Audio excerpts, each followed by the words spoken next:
Hello friends, कैसे हैं आप। मैं डॉक्टर दीपक गुप्ता, सेक्सोलॉजिस्ट, फरीदाबाद बंगाली दवाखाना से आज फिर एक बार आपके साथ। दोस्तों, रोज आप YouTube वीडियो पे तरह तरह के वीडियोस देखते हैं, कभी किसी बीमारी के लिए, कभी किसी बीमारी के लिए, कभी किसी बीमारी के लिए। आज का टॉपिक मेरा बहुत ही एक इंटरेस्टिंग टॉपिक आपके लिए लेकर आया हूं, जो कि बहुत जरूरी है और बहुत हाई लेवल पे डिस्कशन के काबिल ये टॉपिक है। दोस्तों, आज का हमारा टॉपिक है संतान प्राप्ति के ऊपर। जी हाँ, संतान प्राप्ति के ऊपर। आजकल आपने देखा होगा, बहुत से कपल्स ऐसे हैं जो शादी के 5 साल 10 साल हो जाते हैं, उनके बच्चा नहीं होता, वो जगह जगह घूमते हैं, नीम हकीमों के पास घूमते हैं, वैद्यों के पास घूमते हैं, पंडितों के पास घूमते हैं कि आखिर बच्चा क्यों नहीं हो रहा। दोस्तों, मेरी आपसे टॉपिक के बारे में डिस्क्रिप्शन देने से पहले एक छोटी सी रिक्वेस्ट है कि चैनल को सब्सक्राइब जरूर कीजिए और इस वीडियो को एंड तक देखिए, क्योंकि एंड में मैं कुछ आपको स्पेशल चीज भी बताने वाला हूं और जो आपके लिए जानना बेहद बेहद बेहद जरूरी है। तो दोस्तों, इस वीडियो को आपने एंड तक देखना है और अपने फैमिली को, फ्रेंड्स को इस वीडियो को शेयर करना है। दोस्तों, हमारा मोटो कोई आपको अश्लील बातें बताना नहीं है, हमारा मोटो सिर्फ आपको एजुकेट करना है। ये चैनल और वीडियो सारे सारे आपके एजुकेशन के लिए हैं।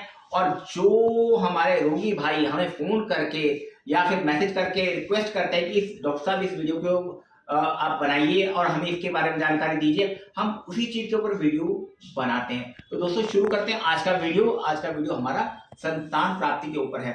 देखिए दोस्तों, सबसे पहली चीज, संतान प्राप्ति के लिए आदमी और औरत दोनों का स्वस्थ होना, दोनों के अंगों का स्वस्थ होना बिल्कुल बेहद जरूरी है। अगर दोनों में से किसी में भी कोई भी डिफॉर्मेलिटी है, कोई बीमारी है, तो संतान प्राप्ति बिल्कुल नहीं हो सकती है। दोस्तों, नंबर 1, पहले हम आदमियों की बात करते हैं। आदमी में इरेक्शन पूरा होना चाहिए और उसके बाद इरेक्शन के बाद रुकावट पूरी होनी चाहिए। और सबसे मेन चीज है, उनके वीर्य में कीटाणु 60-70% होने चाहिए। देखिए दोस्तों, इसमें भी ये बहुत चीज जरूरी है। बहुत से डॉक्टर सीमन टेस्ट करवा लेते हैं, पर उनको सीमन का रिपोर्ट देखना नहीं आता है। सीमन की रिपोर्ट में क्या चीज देखी जाती है, आज मैं आपको बताता हूं। दोस्तों, सीमन की रिपोर्ट में सबसे पहले देखिए कि काउंट कितना है, स्पर्म्स का काउंट कितना है। बहुत बार लोग देख लेते हैं कि 80% काउंट है, तो ये ओके है, पर उसके बाद देखा जाता है उसकी मोटिलिटी कितनी है। मोटिलिटी का मतलब है कि उसमें जीवित कीटाणु कितने हैं। दोस्तों, कीटाणु को 3 कैटेगरी में बांटा जाता है। एक होते हैं एक्टिव स्पर्म काउंट, एक सेमी एक्टिव होते हैं, एक डेड होते हैं। एक्टिव वो होते हैं जो पूरी तरह से चलने वाले होते हैं, जीवित होते हैं, जो काम के कीटाणु हैं। सेमी एक्टिव जो होते हैं जो धीमी गति से चलते हैं, और जो डेड होते हैं वो खत्म होते हैं। तो दोस्तों, सीमन के अंदर हमें ये चीज देखना बहुत जरूरी है कि अगर 80% या 70% कीटाणु है तो मोटिलिटी कितनी है। मोटिलिटी आपकी यानी कि एक्टिव कीटाणु कम से कम 50% होनी चाहिए और डेड कीटाणु की मात्रा जितनी कम हो उतना बढ़िया। उसके बाद सीमन की रिपोर्ट में क्या देखा जाता है कि उसमें किसी तरह के पल्स सेल्स, एपिथेलियल सेल्स या आरबीसी तो नहीं है, यानी किसी भी तरह का इन्फेक्शन तो नहीं है। अगर इन्फेक्शन है तो उसके लिए दवाई खाइए जिससे इन्फेक्शन पूरी तरह ठीक हो जाए। आदमी में नंबर 1 पे कीटाणु का प्रॉपर होना बहुत बहुत बहुत जरूरी है। मोटिलिटी का कीटाणु होना बहुत जरूरी है। Number 2, hormone level. आदमी के अंदर जो हार्मोन जोश बनाता है उसे कहते हैं टेस्टोस्टेरोन। टेस्टोस्टेरोन का अच्छी मात्रा में होना।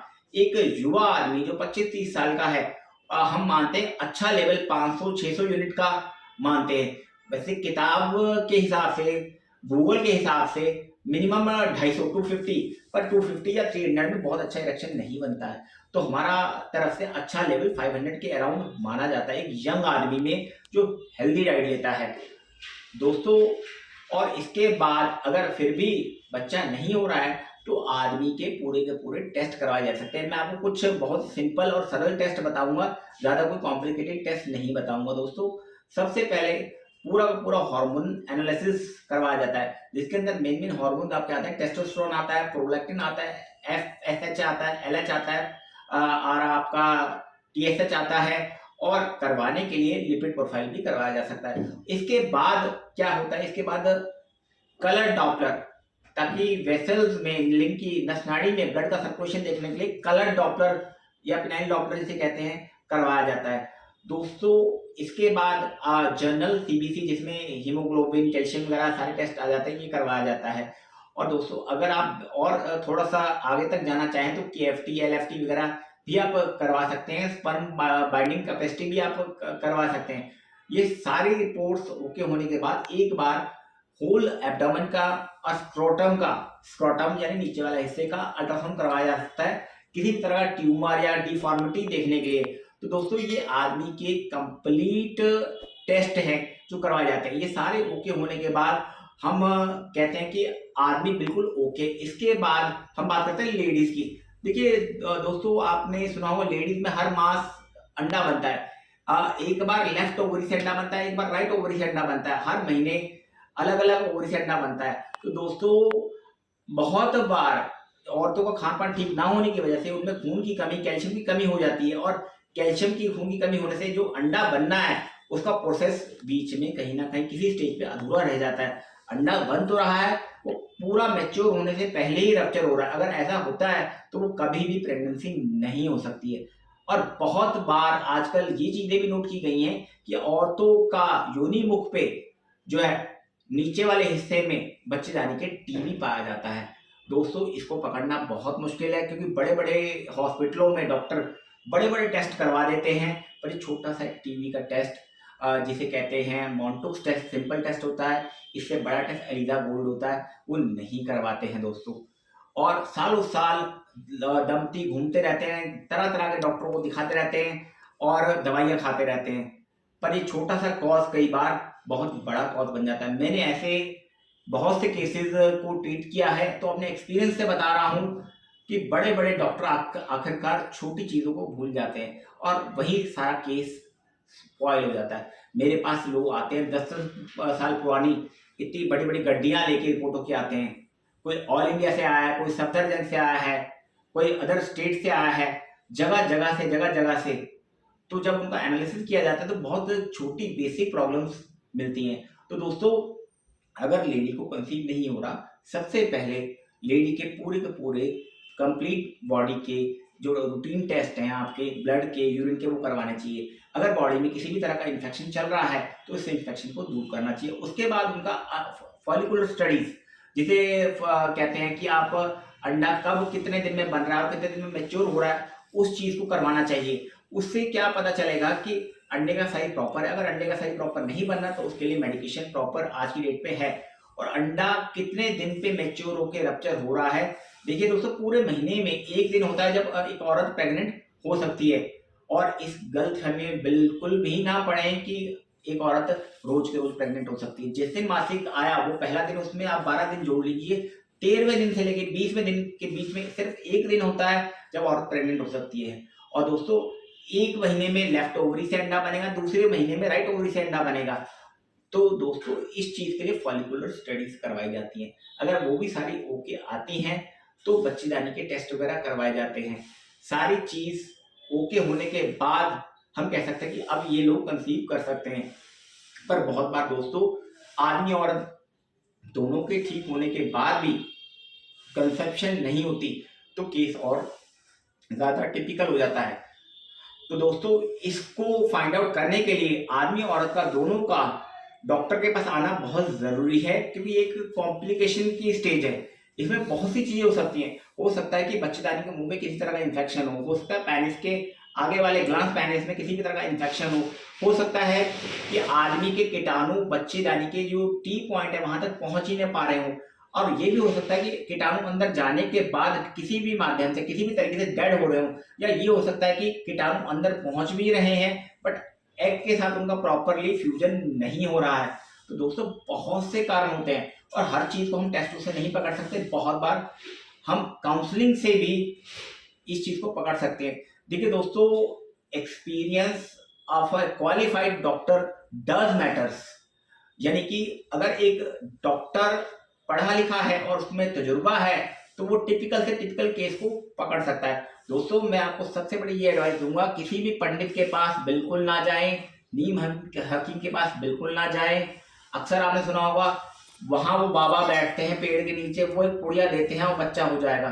दोस्तों this is not a joke, ये कोई जोक नहीं है, ये कोई मजाक नहीं है, इट्स योर लाइफ। क्यों लाइफ को अपनी स्पॉइल कर रहे हैं?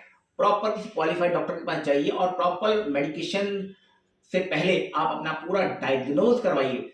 मैं आपको यही सलाह दूंगा, डायग्नोज यानी कि टेस्टिंग जो है बहुत जरूरी है। टेस्टिंग से ही पता चलेगा कि आपका कहाँ खराबी आ रही है।